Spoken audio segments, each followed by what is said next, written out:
ने फ्रांस के साथ एक बड़े हथियार की डील फाइनल कर ली है। बता दें कि ऑपरेशन सिंदूर के दौरान जैश ए मोहम्मद के सरगना मसूद अजहर के ठिकाने को नेस्तनाबूद करने वाली हैमर मिसाइल अब भारत में ही बनेगी। इस खबर के बाहर आते ही पाकिस्तान में भूचाल आ गया है। भारत की पुष्पनाही ने पाकिस्तान के लिए नए खतरात को जन्म दिया है। और कतर जो हैं वो तो नाकाम हो गई, उनकी सालसी उस तरह से कामयाब नहीं हो सकी अभी तक। ये फ्रांस का सबसे आधुनिक air to ground smart bomb है। पहले ही जो इंडिया का डिफेंस बजट है वो हमारे ओवरऑल बजट से कैपेसिटी हमारे से कहीं ज्यादा है एज कम्पेयर टू अस। उनको इंसेंटिव देने की या एक बार्गेनिंग चिप के तौर पर ऑफर करने की जो उनकी पोजीशन ऑफ फाइनेंशियल स्ट्रेंथ है वो बहुत ज्यादा उनको लीवरेज देती है। एक और खबर सामने आती है जी कि अफगानिस्तान और इंडिया आपस में तजारती ताल्लुकात को बेहतर करने वाले हैं। 45 मिलियन की ट्रेड करने वाले हैं। अफगानिस्तान के बढ़ते हुए जो तनाज़ात है उसकी वजह से जो भी तजारती ताल्लुकात है वो बिल्कुल कता ताल्लुक हो चुके हैं। लेकिन नेवी ने जो क्लेम किया है या उनकी तरफ से जो स्टेटमेंट आया है, पाकिस्तान मीडिया को उन्होंने कहा है, टारगेट किया है कि वो जी मिसलीड कर रहा था, गलत सलत खबरें लगा रहा था। यकीन माने जब से मैंने ये खबर पढ़ी है मेरी टांगे कांप रही। की तरफ से ऐलान कर दिया गया है कि पाकिस्तान का सिंध का जो हिस्सा है वो उसको भारत में शामिल करने जा रहे हैं। बात करें आईएमएफ की, आईएमएफ ने पाकिस्तान को एक बार फिर वार्न किया है कि आपने अपने करप्शन पे कंट्रोल ना किया और तो फिर वो जो 1.2 बिलियन डॉलर मिलने वो सर थोड़ा मुश्किल में पड़ गया। अफगानिस्तान के बढ़ते हुए जो तनाज़ात है उसकी वजह से जो भी तजारती ताल्लुकात है वो बिल्कुल कता ताल्लुक हो चुके हैं। राइट नाउ जितने तजारती सफ़र थे और जितने तजारती ताल्लुकात थे वो ख़त्म हो गए हैं। एक और बात यहाँ पर की जाएगी कि डेफिनेटली पाकिस्तान काफ़ी ज़्यादा फ़ायदा जो है वो उठा रहा था अफगानिस्तान की प्रोडक्ट्स के थ्रू और दोनों तरफ जो है वो रिलेशंस काफ़ी बेहतरीन थे। इन रिलेशन और क्लैशेस की वजह से राइट नाउ एक और खबर सामने आती है कि अफगानिस्तान और इंडिया आपस में तजारती ताल्लुकात को बेहतर करने वाले हैं। 45 मिलियन की ट्रेड करने वाले हैं और साथ ही साथ ईरान के थ्रू रास्ता बनाने वाले हैं। सर आपकी तरफ आऊंगी, मुझे ये बताइएगा क्या कहना चाहेंगे राइट नाउ जो सिचुएशन चल रही है अक्रॉस द बॉर्डर, अफगानिस्तान के साथ पाकिस्तान का क्लैश और फिर अफगानिस्तान का इंडिया की तरफ झुकना, क्या कहेंगे?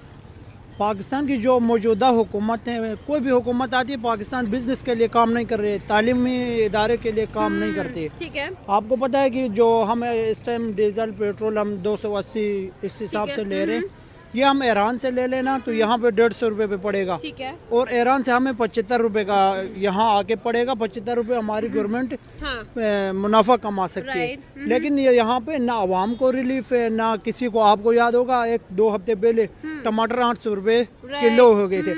और यहाँ पे जो लोगों को जो नौकरी मिलती है प्राइवेट जो जॉब्स है 18,000 15,000 से ऊपर कोई सैलरी नहीं ले सकता। तो मुझ जैसा को 5 फुट 6 इंच का जो बंदा है वो सारा दिन कमा के शाम को अपनी माँ के पास, बहन के पास, बीवी के पास घर पे 1 किलो टमाटर लेके जा सकता है। हमारी जो हुकूमत है कोई ये नहीं देखती है कि यार हमारे अवाम को मुश्किल सामने आए, ये फैला हो जाए। अभी आपको पता है कि बॉर्डर से जो भी चीज़ आता है हमें बिल्कुल सस्ते में मिलता था। अब हमारी हुकूमतें जो है ना कोई भी चीज़ है हमें गंदी चीज़ें प्रोवाइड कर रहे हैं। जैसे गंदम था उधर यूक्रेन और उसकी जंग में जो फसल तबाह हुई, शहबाज शरीफ साहब ने वो लाया।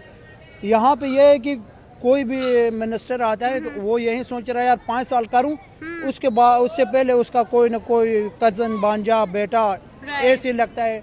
फिर वो तब तक वो 5 साल ख़त्म होने तक वो डीसी बन जाता है। फिर वो अपने ज़िले में अपनी हुकूमत बना रहे हैं। अब यहाँ पे पॉलिसी बिल्कुल नहीं है। आप देखो इंडियन हुकूमतें हर कहीं पे बुरी होती है, हुकूमतों के हर किसी के ऊपर इख्तलाफात होते हैं।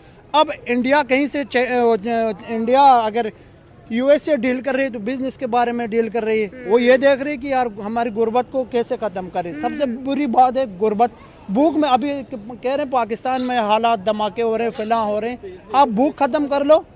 भूख की वजह से कोई भी इंसान पागल नहीं अपने सेने में बम लगा के उड़ के 2-4 बंदे और उड़ाए। अब भूख ख़त्म होगी, ये सारा निज़ाम ख़त्म होगा।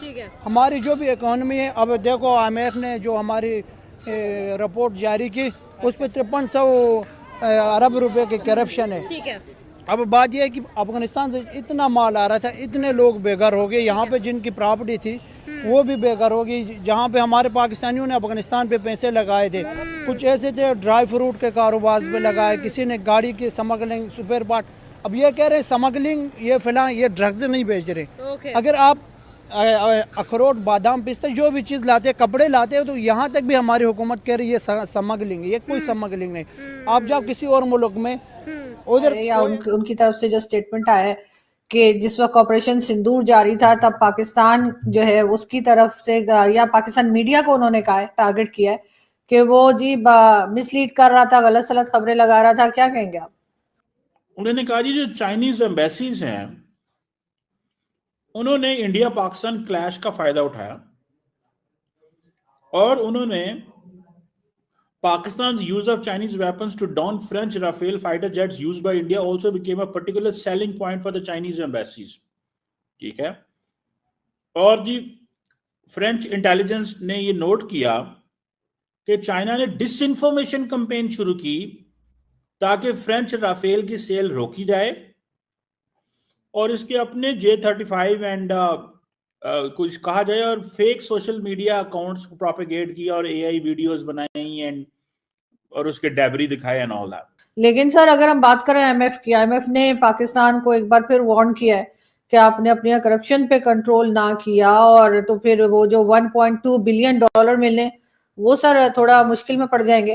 क्या लग रहा है कि ऐसा हो सकेगा? दूसरा आईएमएफ ने ये भी कहा है कि जी ये जितने बड़े बड़े लोग आपके यहाँ बैठे हुए हैं ना, चाहे वो कहीं से भी बिलोंग करते हो, चाहे मिलिट्री के हों चाहे सिविलियन हो, सबके जो एसेट्स हैं सर वो डिक्लेयर किए जाएं, पब्लिक किए जाएं। होगा ये?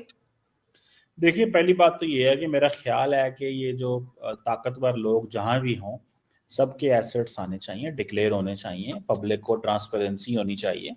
It's not a big deal. Politicians के अगर होते हैं तो ब्यूरोक्रेसी के भी होने चाहिए और ये बिल्कुल होने चाहिए। मैं agree with IMF on this ताकि लोगों को पता हो हु इज हैविंग व्हाट।